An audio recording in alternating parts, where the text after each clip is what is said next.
You look great. Everybody looks so great. When I look around this room, I can't help but wonder, is Ozempic right for me? It's an Oscar Sunday morning, and here again is Jane Pauley. Turns out being the host of the Academy Awards is no laughing matter. Or is it? Senior contributor Ted Koppel is talking with the man who'll be center stage tonight, Jimmy Kimmel. It's great to meet you all. Making them laugh is easy. All 21 of them are comedy writers. It's Jimmy Kimmel Live on Jimmy Kimmel's regular late-night show. Jokes for the Academy Awards? That's a little more daunting. Okay. Start with a prayer. Okay. We should start with a prayer. Should end with a prayer. Yeah. All right, so I'm gonna Molly take everyone McNearney through- is co-head writer and executive producer on Jimmy's nightly show. All right, so I'm going to take everyone through the show, the grid. Molly is also an executive producer of tonight's Academy Awards. Our announcer, David Allen Greer, will announce Jimmy. He likes to be called Dag. Yes, Dag. Jimmy will do a 10-minute monologue, and then we're going to present Best Actress with 5 former winners in the category. Don't say any of their names because then we will have... I'm going to say their name. No. We're giving them 30 to 45 seconds directly present to the person they've been assigned. And these are personal relationships that these actors have with each other. Mostly? Yes, mostly, yes. We'll let the audience at home figure out who doesn't know. If you're beginning to sense a familiar chemistry, yes, Molly and Jimmy are married and have 2 children. I am told you don't drive together most of the time. No, I like to keep it separate. I really do. I think Well, we go home at a different time. Molly goes home a little more quickly. Yeah, since we started dating and working at the same place, I really like to keep it separate, and it really is. Like, my work life and my home life, even though they involve the same human, feel very, very different. Well, I have a lot much more, like, respect for him here, and then at home, I'm like, all right, clean up your... Yeah, sometimes you get home, you're like, well, what's going on? Just walked in, no one's applauding. Do you guys ever disagree about the nature of comedy? Yes? Yeah, we do. Molly tends to be a little more cautious than I am. Yeah, definitely. Because? I'm very protective of him, and he's not that protective of himself. He is much more of a risk taker, and I don't like him ever getting attacked for anything. I just want to hear the laugh, that's all. It doesn't really matter how it comes. I sometimes wake Molly up in the middle of the night because I've thought of something funny. Yeah. And I cannot wait, and I just can't wait. And so You can wait. You know, there is nothing less funny, Jimmy, than being awakened in the middle of the night to hear somebody's idea of humor. Yes. Yes, if you're the person being awakened in the middle of the night. Yeah. However, if you're the awakener, it's different. This is, keep in mind, we still have a week to go before the There's show. a very old line beloved among comedians: dying is easy, comedy is hard. A packet of the jokes we've written so far. I mean, this is not just 20 copies of the same 10 pages. This is 2 trips to Staples worth of paper, okay? And some Staples. So how many jokes have we got there, roughly estimated? This is what we did, probably 5,000. Oh, come on. Yeah. Really? For a 10-minute stand-upper? Well, you forget, I have to introduce Best Animated Short. That's part of this.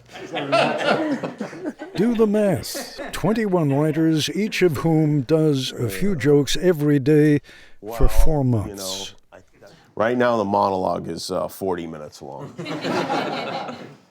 So we're going to have to whittle that down.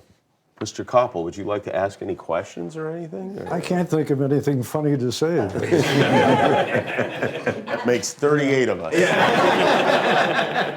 This is like the 6,000 Nightline meetings that we had over the years. And just about as funny. Ouch! We just got Koppel. Here's the problem. Some of the best comedy writers in the business are gathered here, and all of them are worrying about the same thing. I can read a few jokes if you want them. I mean, these are It's just that we're going to have disappointed writers because the jokes I read will probably not be the ones that are in the show. But, yeah. All writers are disappointed, right? This was the year we found out there's a little Barbie inside all of us, and not just metaphorically. According to a recent study, over the course of a year, we all ingest approximately 1 Barbie doll worth of plastic. But you didn't lose anything with that one. Someone got Koppel. Ted, you're not invited to the show. What a great year in film. Barbie, Oppenheimer. Finally, Matt Damon in a movie about a bomb. You gotta use that one. Come on. Poor Things is about a woman who's brought back to life but has the brain of a baby. It's like Frankenstein meets Marjorie Taylor Greene. Let's talk politics for a minute. Sure. But when I say politics, I mean it is as though the Oscars belong to the left of center. I don't think folks out there who are Trump supporters have the same passion for the Oscars that they used to have. Would that be a fair statement? I think it's probably accurate. I think if they did watch the Oscars, they probably wouldn't tell their friends. They're not posting about it. I have a feeling there are some closet Oscar watchers in that group. But I think, there's an expectation there are going to be a lot of speeches that they don't agree with. I guess what I was driving at is back in the day when Bob Hope was doing it, you didn't know what Bob Hope's politics were. Mm-hmm. I want to tell you this is our big night because winning an Oscar means never having to say you're sorry.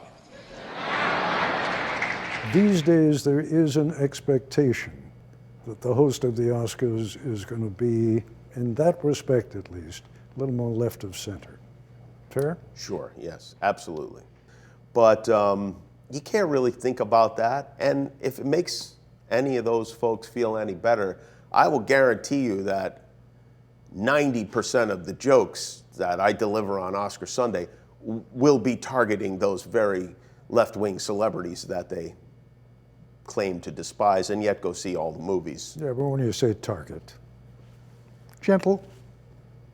Some gentle, some less gentle, but sometimes people are a little upset afterwards. Really? Yeah, but you really can't consider the night to have been a success if nobody's mad at the end.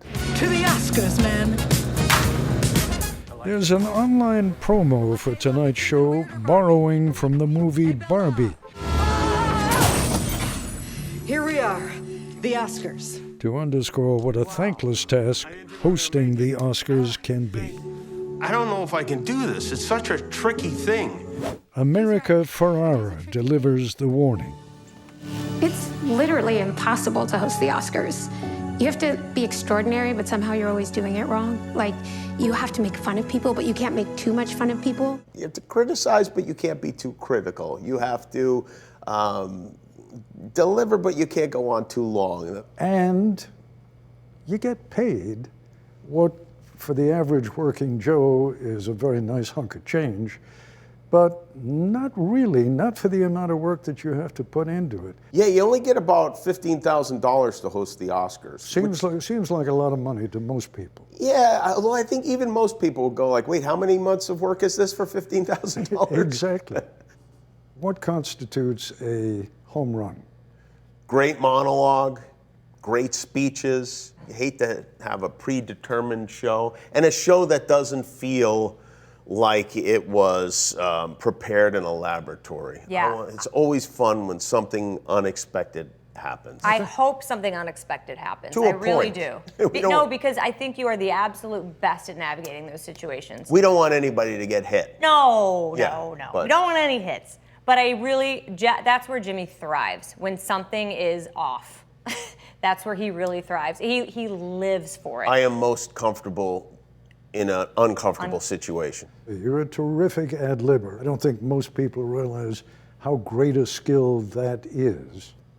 Did it ever occur to you to say, where's that pile?